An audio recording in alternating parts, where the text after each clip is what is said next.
NFL Week 16 recap, starting with the Kansas City Chiefs defeating the Houston Texans 27-19.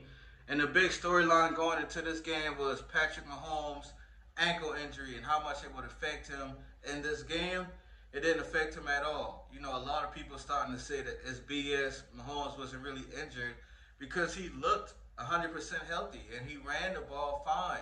And high ankle injuries don't heal in a matter of days, bro. It don't work like that. So, you know, everybody questioning everything about the Chiefs, the referees making questionable calls, which they did. They called a phantom call on Tank Dell early in the game that led to a touchdown. And it's ridiculous, and I'm tired of talking about it. But Tank Dell also got hurt in the game, dislocated kneecap, a really bad injury. CJ Stroud was really emotional about it. And it just sucks, man, because Tank Dell has gone through so much with injuries, getting shot in the leg, like all kind of stuff, bro. And it's just unfortunate in his young career that he's dealt with so much adversity. And I just hope, you know, he can bounce back and have a full, healthy season next year. Baltimore Ravens beat the Pittsburgh Steelers 34-17. Lamar Jackson has had issues beating the Steelers in his past, but he gets a big win against Pittsburgh. He played a really good game. So did Derrick Henry.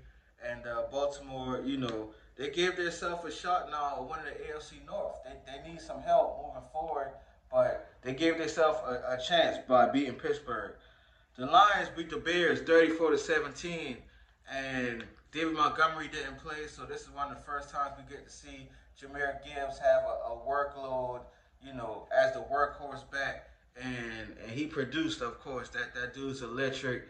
One of the biggest plays in this game was the fake fumble by Jared Goff throwing a touchdown to Sam Laporta, which is a brilliant play, man. Ben Johnson, the offensive coordinator for Detroit, is phenomenal. The only question that I had and other people is like, why would you show that play against the Bears? Like, that's the perfect play to pull out in the NFC divisional round or the NFC conference championship or even the Super Bowl, because the play is so brilliant. But you showed it early in a game where you were winning.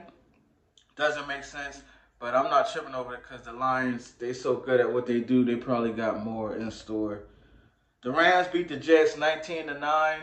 The Aaron Rodgers experiment in New York, you know, continues not to work. They actually started that game off good. Him and Devontae Adams scored a touchdown early, got up early, but that was the only touchdown they scored all game. I'm really interested to see what happens with Aaron Rodgers and the Jets next year because it flat out did not work this year. The Cincinnati Bengals beat the Browns 24-6. Joe Burrow continues to play well, and they are mathematically still in the playoff hunt. They have to win out. They have to get some help from other teams by losing. But the big talk now is if Cincinnati does sneak into the playoffs at that 7th seed and they play Buffalo round 1, like that's going to be really dangerous for the Buffalo Bills. The Commanders and the Eagles, 36-33. Jaden Daniels, 5 touchdowns. The dude is just absolutely balling out of control. Jalen Hurts got hurt early in that game with a concussion, so we're going to have to keep an eye on his progress. Saquon Barkley went crazy as always, over 100 rushing yards, as he continues to, you know, fight to break Eric Dickerson's rushing record. I just don't think he has enough time to do it, but he's going to be close.